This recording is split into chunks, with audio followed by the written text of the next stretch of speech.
particular facet of the high priesthood which is interesting during this time, and it concerns a man by the name of Joseph. And I believe you have there on your chart a reference to this man by the name of Joseph. And I'm going to have to give you a lot of information in order for you to understand some of the background. I could hardly just pass over this since it is on your chart. Someone's going to be curious to know what this is about.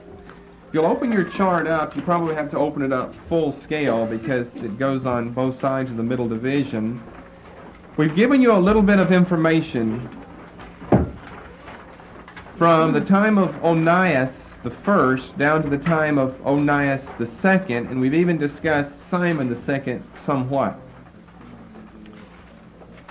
Underneath Simon the second, we have a reference to the house of Tobias, and a man that comes from that house, Joseph, the tax farmer, and then we have two references after that, Simon and one Hyrcanus.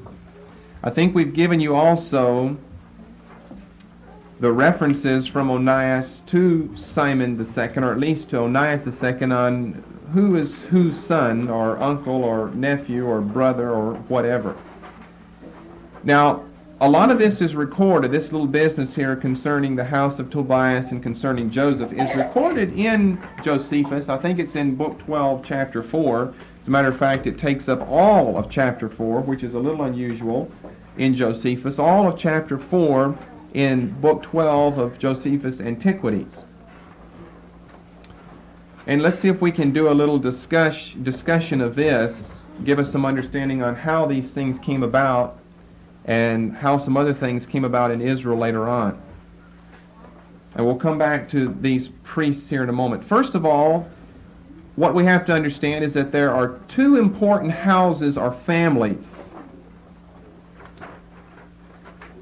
in Jerusalem at this time. One by the name of the Oniads, obviously from the name Onias, and another known as the house of the Tobiads, or of Tobias. Brother, do you have, is that Josephus there? Okay, well, you can check and make sure that's Book 12 and Chapter 4. If it is Book 12, Chapter 4, it takes up the whole chapter. The books are divided into chapters, and the chapters are divided into paragraphs, and you've got like maybe a dozen or so paragraphs there. But it's a long section that's very involved. And the reason I'm mentioning, well, I've got Josephus here. Why don't I look it up?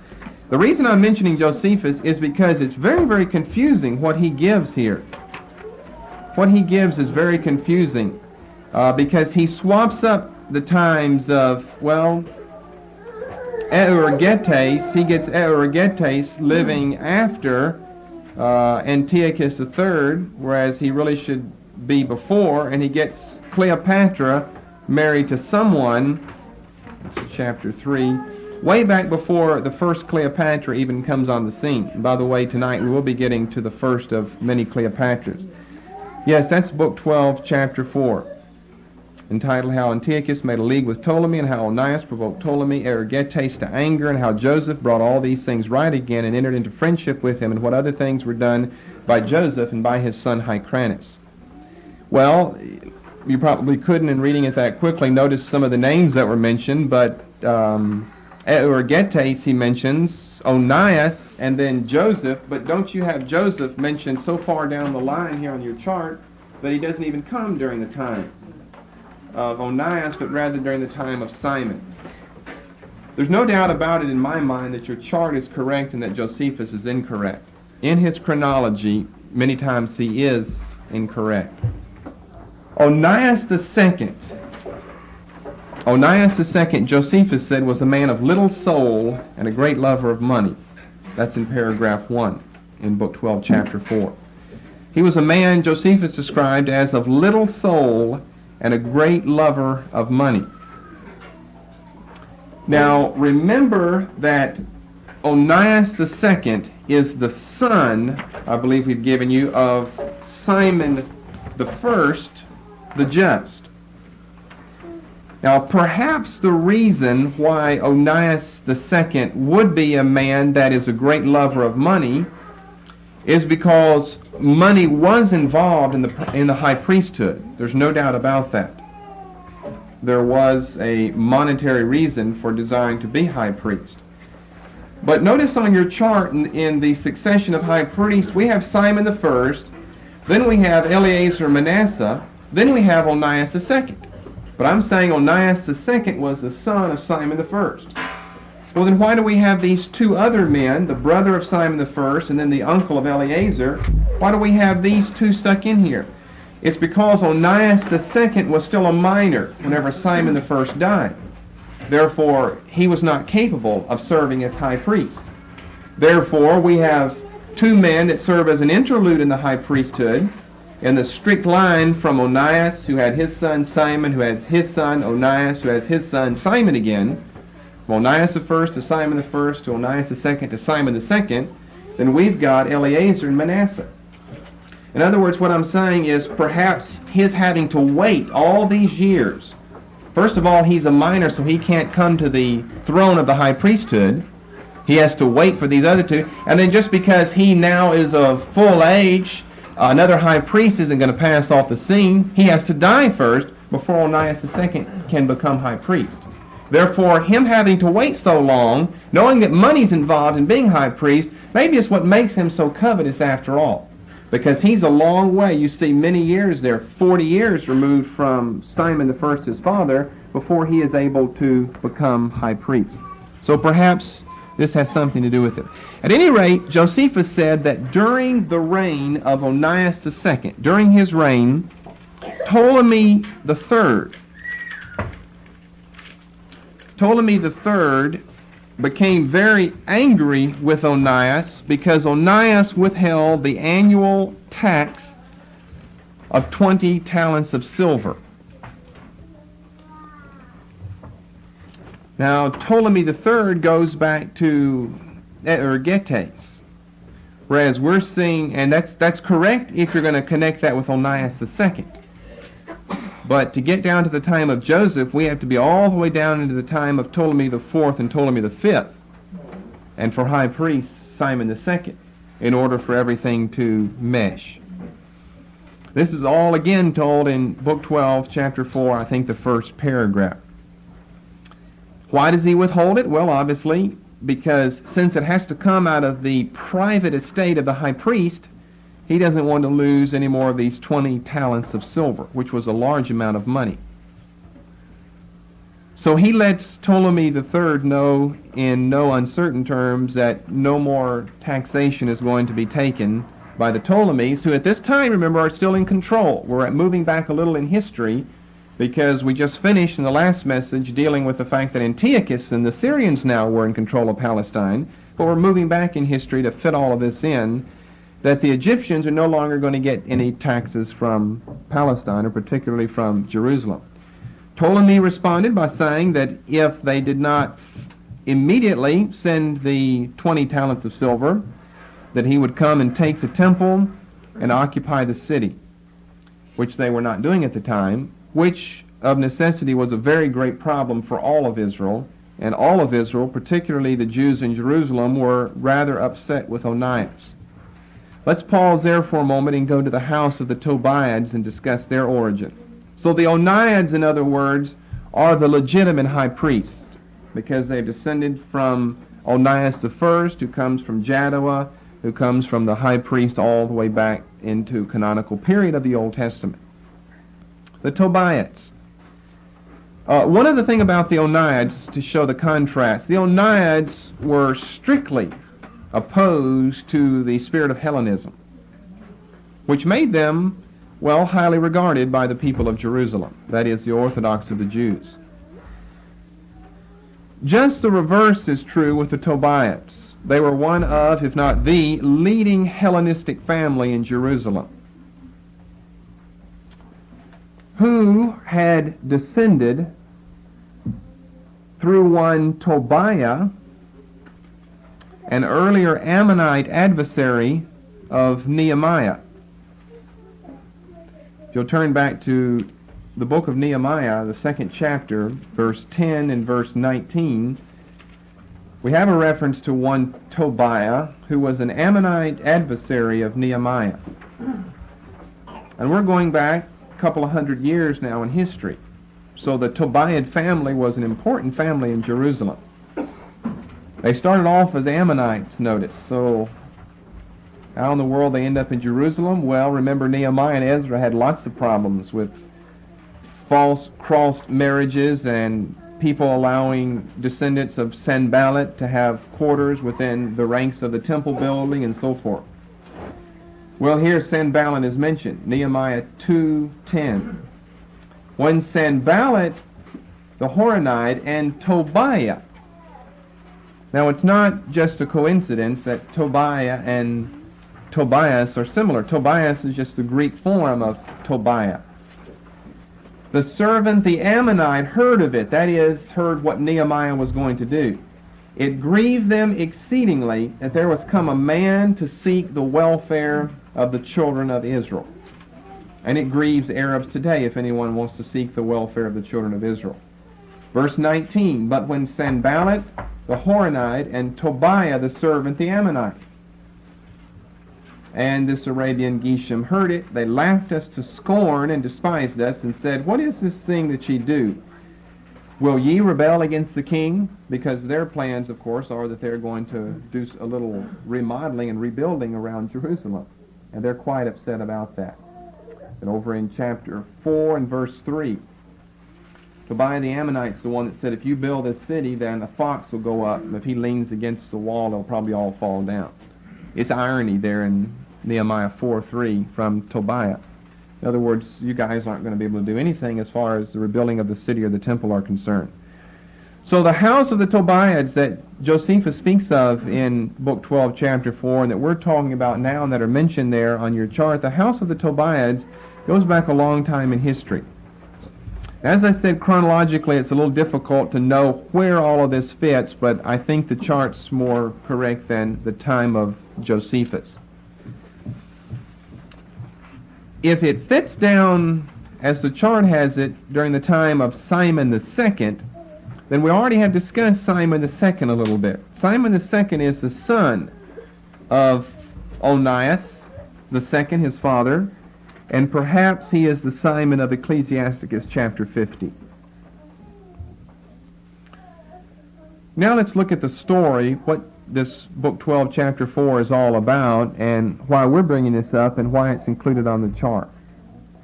Remember what we've said thus far, that the family of the Oniads are highly regarded, and their descendants are highly regarded because of the fact they're opposed to Hellenism, the inroads and the intrusion of Hellenism into the Orthodox Jewish way of life.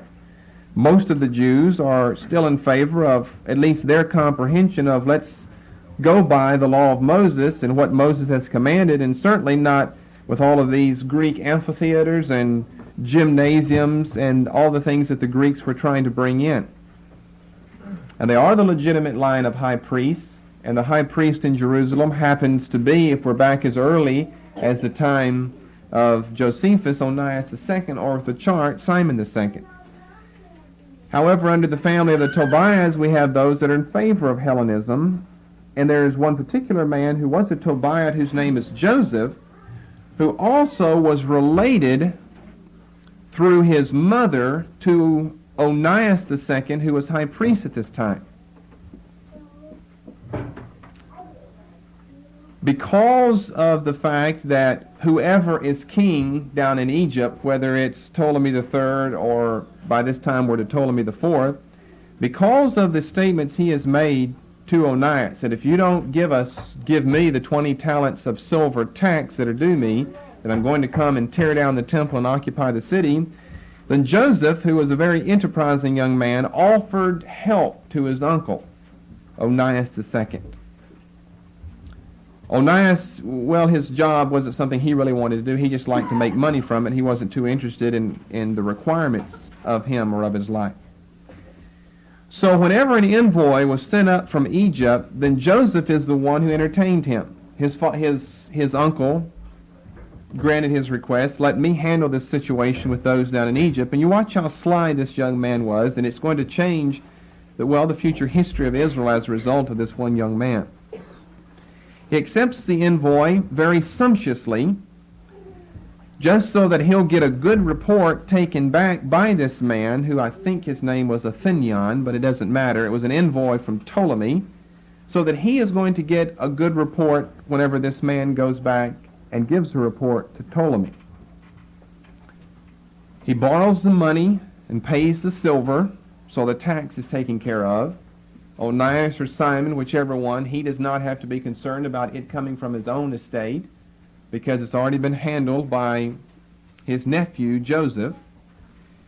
And then Joseph actually makes a trip to Egypt himself. Whenever he goes down to Egypt, he's spotted one day by Ptolemy, and of course the envoy, Athenion, who had gone before and had now come back to Egypt, had taken back a glowing report of this young man, Joseph. No problem. In other words, Joseph was taking care of everything in Jerusalem. No problem in Jerusalem. The Jews are fine. There's a beautiful young man there who takes care of the taxes. No problem at all. You know, we've got a good standing in Jerusalem, good favor with the Jews, so you don't have to worry about, the expenses of having to send up an army or a war against the Jews and against Jerusalem. So this man, Joseph, supplied a need as far as Ptolemy was concerned, and was placed in a very fitting role here. Whenever Ptolemy sees him, then it's brought to his attention, this is the young man from Jerusalem who's able to take care of these tax businesses so well. And so he's graciously received by the king. Whenever he's graciously received by the king, then he's brought right into the king's, his company is present so that he can discuss things with him. He begins to complain about that old wicked high priest Onias, or Simon, whichever. We're going to keep using Onias since that was the case in Josephus. If you're reading along, you'll find it there. That wicked priest Onias back in Jerusalem. Well, you can see that although Joseph, through his mother, is related to Onias II, the high priest, he's got some ambition in himself, maybe to gain the high priesthood, or to gain whatever monetary value he can out of all of this. Another thing that you have to understand during this period of time is that the kings of the world, and that includes Ptolemy down in Egypt, use tax farmers, what are called tax farmers, in order to actually collect the taxes. The king himself doesn't go out, collect taxes, but all of these provinces that have been made subject to you, they have to pay taxes, and they're not just going to put it in the mail to you. Someone's going to have to come and collect it. And so the office of a tax farmer was a very important office.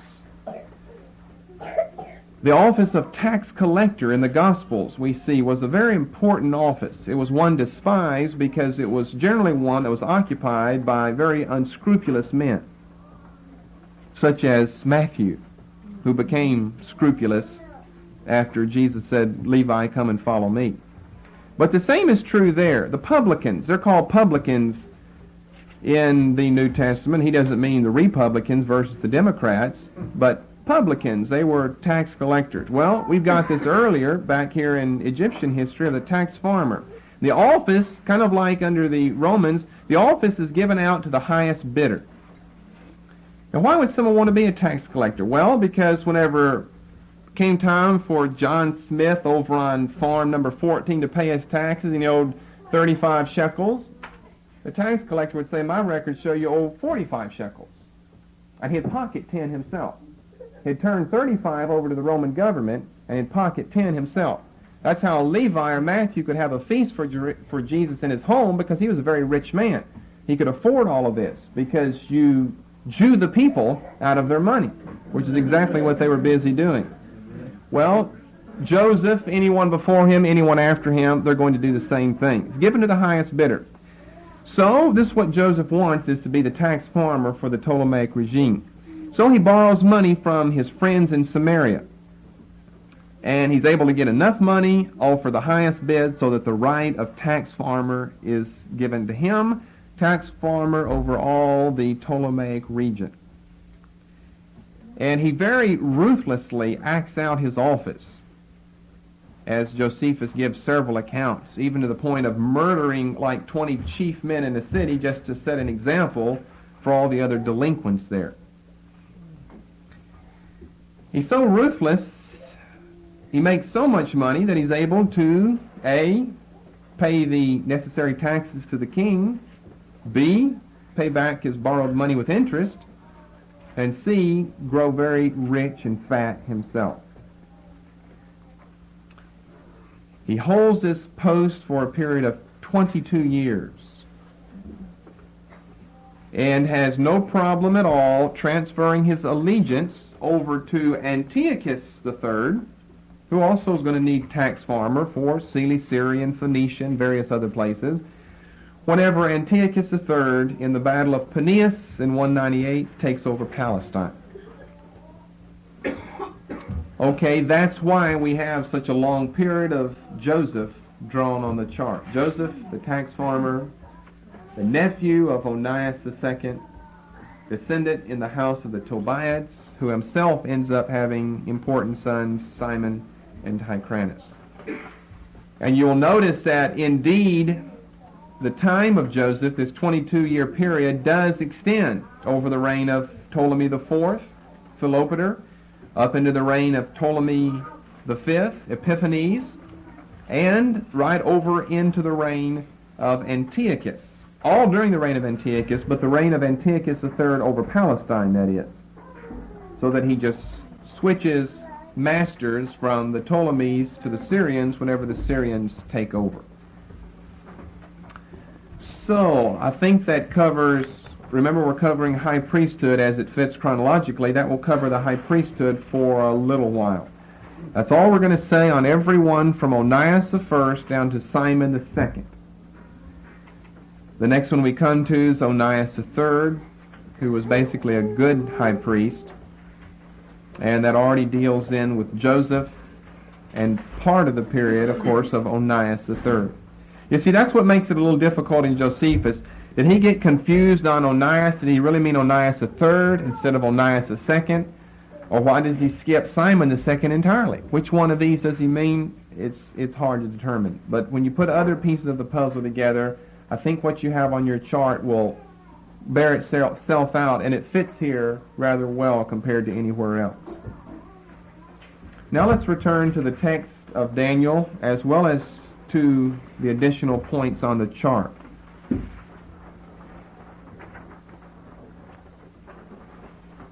the next half hour or so, we'll be discussing the next events that unfold.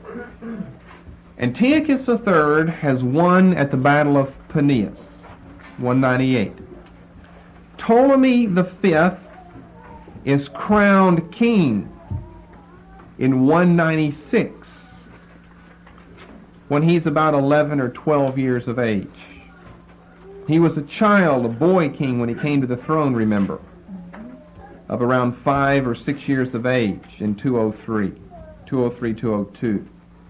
Well, he's even called there on your chart a child king. He was about 5 years old. So he doesn't actually become king at that time. Just in general, he becomes the next king, but he's not actually crowned until 7 years later in 196. He's actually crowned as king. Now, the next thing I see on the chart is a reference in 195 to the Rosetta Stone. That really doesn't have anything to do, well, I can't say it doesn't have anything to do with intertestamental period. It does. It's interesting to know about this. Its basic importance does not lie in the content of the Rosetta Stone. That is, the actual accounts that are recorded on the Rosetta Stone, but rather what the Rosetta Stone provided for scholarship in the world. So here's a little brief history of Rosetta Stone, just so our studies will be complete. We don't have to skip over that on the chart.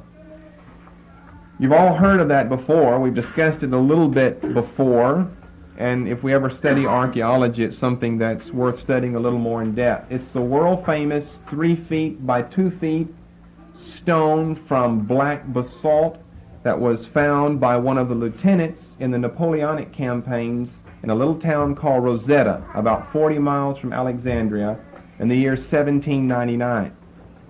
Now, if you know anything about the Napoleonic Wars, you've got the fall of the French government just prior to this. You've got the bread revolt, and you have all of these horrors that are going on in France at this time.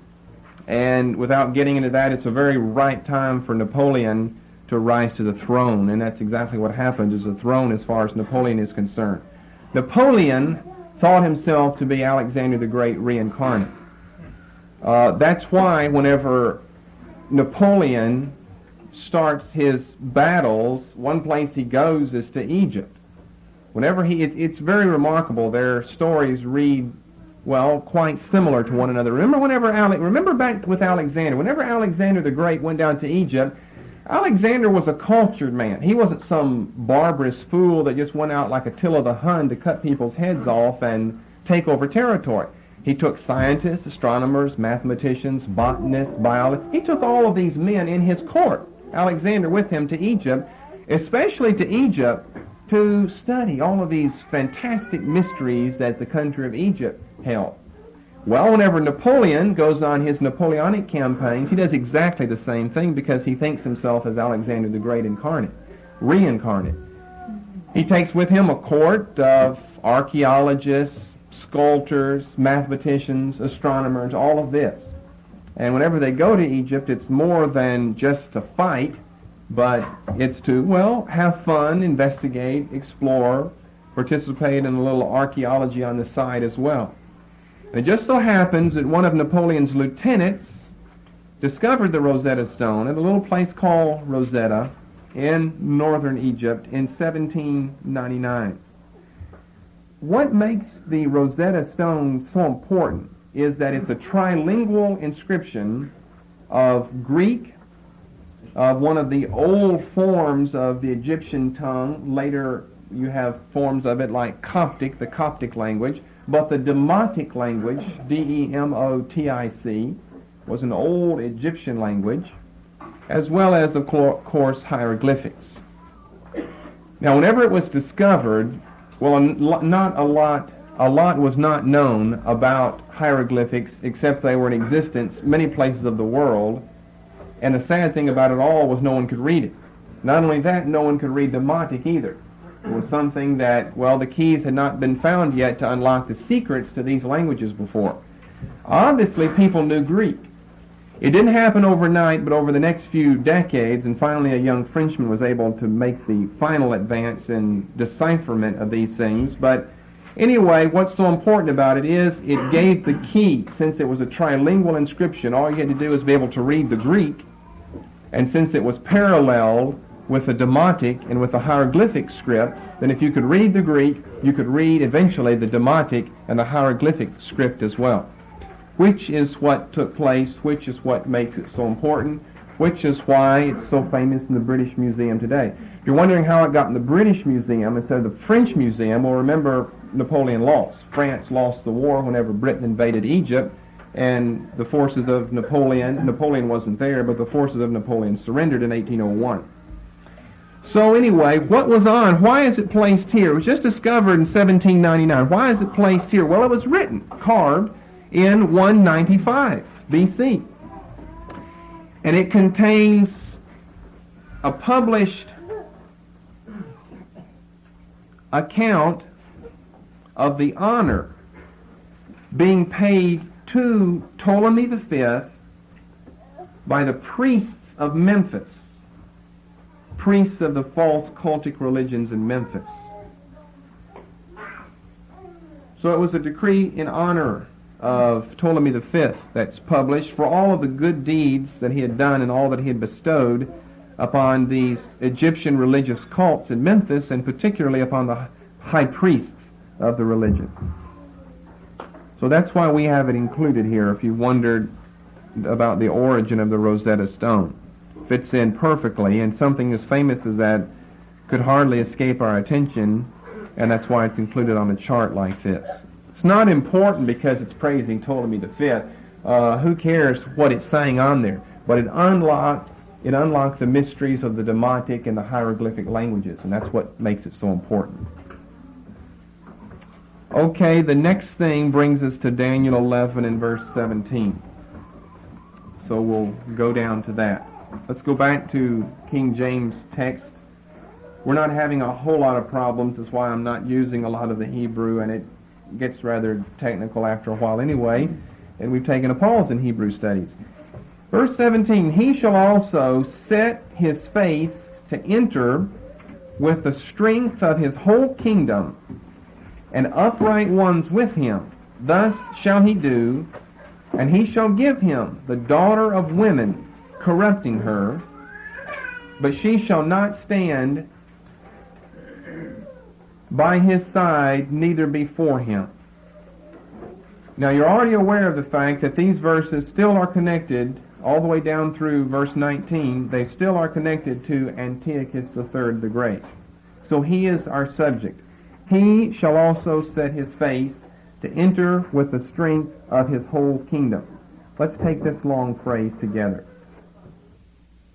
For the continuation of... He shall also set his face to enter with the strength of his whole kingdom.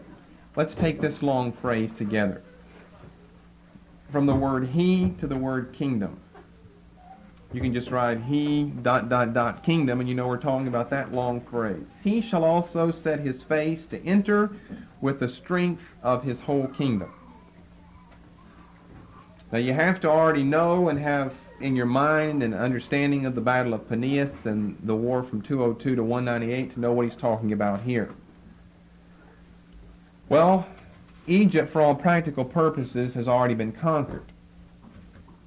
But so far we haven't given any indication that Antiochus has invaded Egypt proper. As a matter of fact, we've given indication of just the reverse, that whenever Rome, who now is the rising power of the Mediterranean world, hears about the advances of the Syrians against the Egyptians, then the Senate makes Egypt a protectorate, passes a law and makes Egypt a protectorate, which means anyone who attacks Egypt attacks us. In other words, they become allies. If you attacked Egypt proper, then you attacked Rome. Rome is concerned with Antiochus because Antiochus has first of all gained the whole Mesopotamian region. Remember, he's fought against the Parthians and the Bactrians, and he's taken all of that. Now he has Cilicia. Now he has Phoenicia. Now he has Philistia. Now he has Palestine. Now he has that whole Middle Eastern region. And Egypt's one of the great countries of the world. And Egypt is his next step to take Egypt. Now if you take Egypt, then you can just kind of start working your way westwardly through North Africa. And if you know what you're going to come to next, well, you know the problems that Rome thought and that the Senate thought about this time. Carthage is the city that the Syrians are going to run into next. Now what if the Syrians make an alliance with the Carthaginians? Now, Rome and Carthage are at war at this time. And for the Syrians to go over there and make alliance with the Carthaginians, then Rome is in big trouble. Rome has the whole world to fight then, instead of just these rebels across the Mediterranean down in North Africa at the city of Carthage. So it's a great concern to Rome. So as I've said before, the Senate makes Egypt a protectorate. So Antiochus is not foolish enough to think he's going to challenge Rome. Not at this time. He will here briefly or shortly, but not at this time. He's not going to challenge Rome and go into Egypt. So, what does this phrase mean? He shall set his face to enter with the strength of his whole kingdom. Some commentators say, well, what this means is the obvious. Antiochus gets up a great large army and he enters Egypt. He invades Egypt. Well, that's not likely. The rest of the verse is going to contradict that, but it's not likely psychologically anyway. Not with the war machine that Rome was able to put out in the field at that time. It definitely doesn't mean the strength of the army or strength of force or strength of violence, but his position of strength. As far as Egypt is concerned, Syria and Antiochus are now in a bargaining position. The chips are on their side now. They can pretty much do as they will. So when it says he shall set his face to enter with the strength of his whole kingdom, he's going to try to enter Egypt. Don't misunderstand me. But he's going to enter by subtlety and by guile, not by outward strength and force. He's going to use his position as leverage against Egypt. And that's what this word strength means. Not army, not forces, not violence, not wars or battles or bloodshed, but the position of strength that Antiochus is now in because of the fact that he controls this middle country between Syria and Egypt of Palestine. So that basically is what this phrase means. He shall also set his face to enter with the strength of his whole kingdom. He is going to try to control Egypt. He's not satisfied with something less, but he's going to do it in a different way.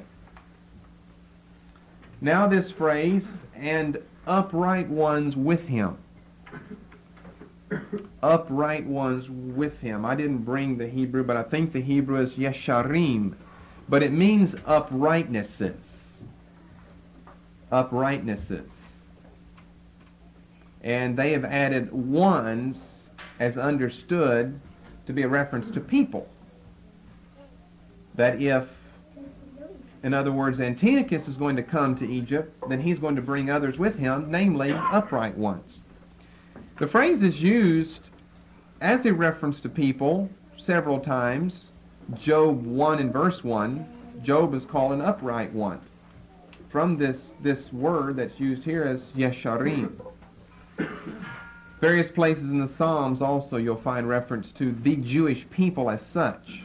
They're called the upright ones because they serve the upright God. So in other words, what I'm saying is some commentators have suggested that we have now our second allusion to Jews, one in verse 14, one in verse 17. However, that's not tenable. He's not going to enter by force, therefore he doesn't need military help from Jews. But rather, the phrase properly should be translated fair terms. We're back to the bargaining table here, as I've already intimated. You even have in your margin much uprightness or equal conditions. Fair terms. We're talking about an agreement, a political agreement that is going to be made.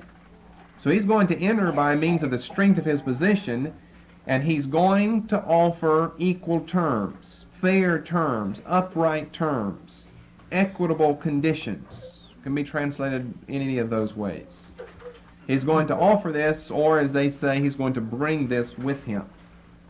So that lets us know we're talking about some treaty involved here, and that's exactly what we're talking about, a treaty. Thus shall he do. The next phrase, thus shall he do. Well, that means that he accomplished the desire to offer fair terms. What those terms are, we'll get to here in a moment. He was successful in offering the terms were accepted, and the agreement was consummated a few years later.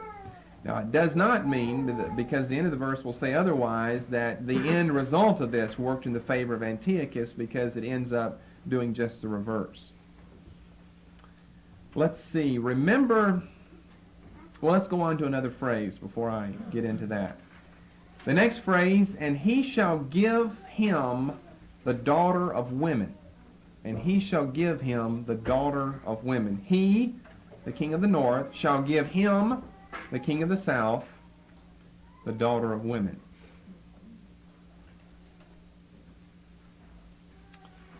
Now, just like earlier in verse 6 with Berenice and Laodice, we have a political marriage on our hands here. The daughter of the king of the north is Cleopatra, and she's given in marriage to the king of the south, Ptolemy. All of this takes place at the conclusion to the besieging of Zidon in verse 15.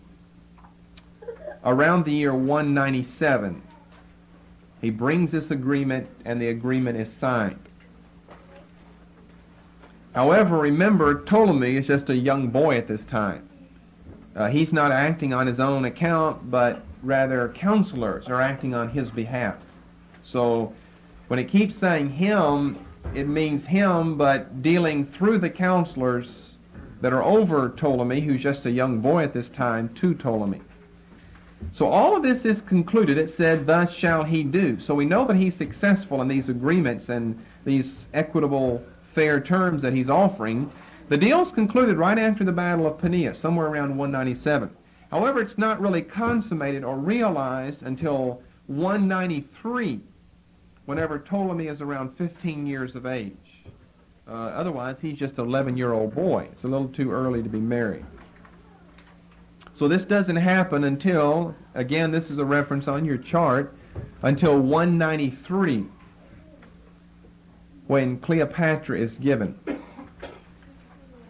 Now it's equitable, and it's fair, and it's equal, because Antiochus offers to surrender Cilicia to Ptolemy as part of the dowry of Cleopatra.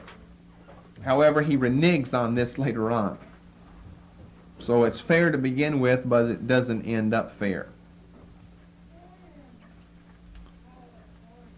You say, how do we know all these things? Well, we know them from other sources of history. All you have to do is read other sources of history. It's a little easier just to read Daniel and have someone else fill it in for you than try to read all these other sources of history. We know who all these people are. Why be called the daughter of women?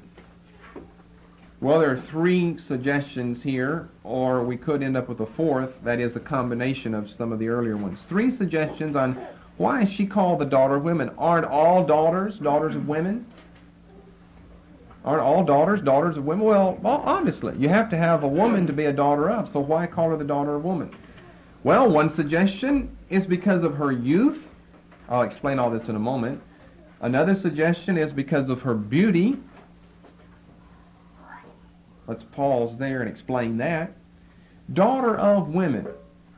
How do you get youth or beauty out of that? Well, daughter of women, that is the daughter that all women would love to have because of her beautiful, youthful looks to her.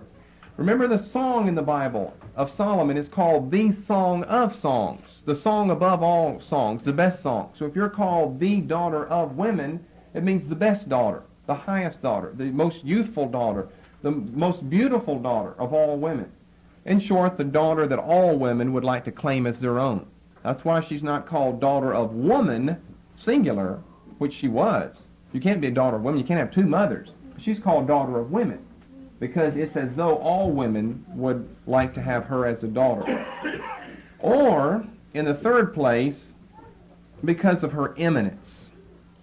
She was the chief princess of the Middle East of that day. Well, it's a little impossible to know which of those is correct. Maybe it's a combination of all of those. The only problem, however, with the first two would be coins with Cleopatra's picture on them. She's a most ugly young lady with a hooked nose and everything else to boot. Now, I know what she's like in the movies. I know who she is in the movies. She's supposed to be beautiful.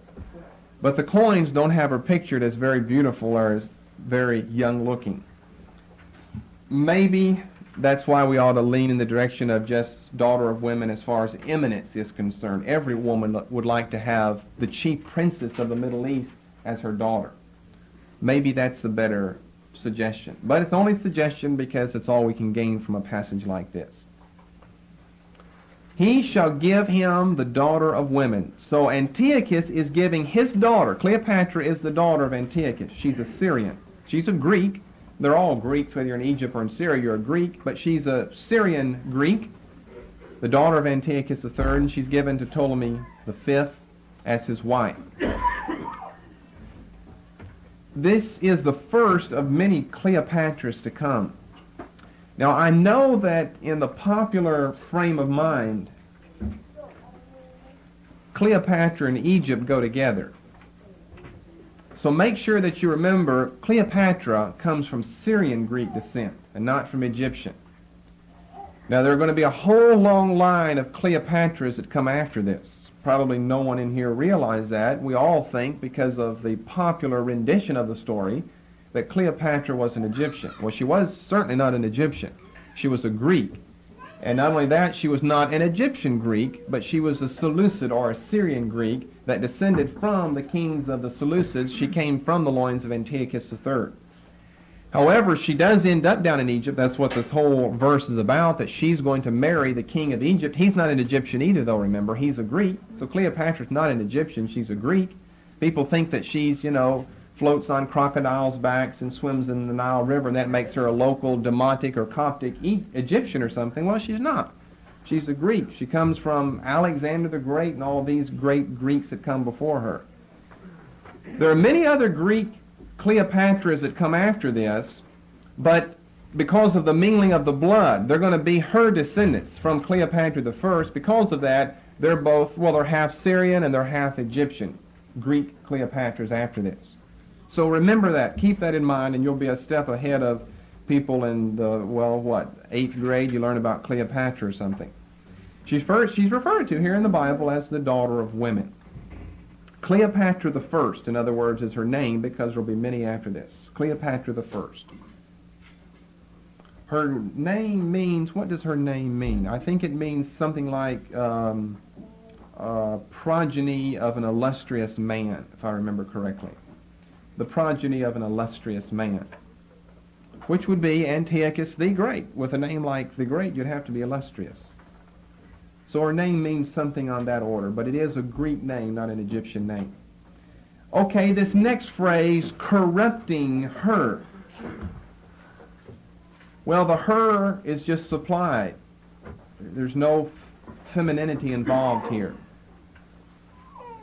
Just corrupting would be better. The marginal has just to corrupt. The infinitive just to corrupt, which is fine. Her would seem to have reference to Cleopatra, but that's not true. He doesn't mean anything against or about really his daughter, but he probably has reference here to Egypt itself.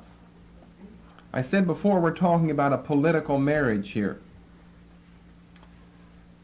He has two purposes, Antiochus. He has two purposes behind this political marriage. Let me briefly explain these.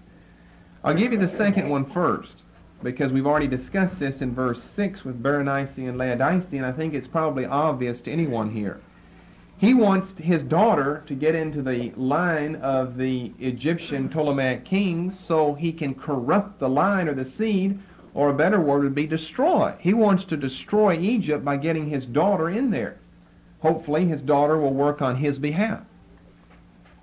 So that obviously is a reason behind this word to corrupt. To corrupt. To corrupt what? Egypt. We just read, remember, in the beginning of this verse, he shall also set his face to enter with the strength of his whole kingdom. He's got his mind set on Egypt, gaining Egypt as his property and as his territory. But he cannot come out and do it overtly because of Rome.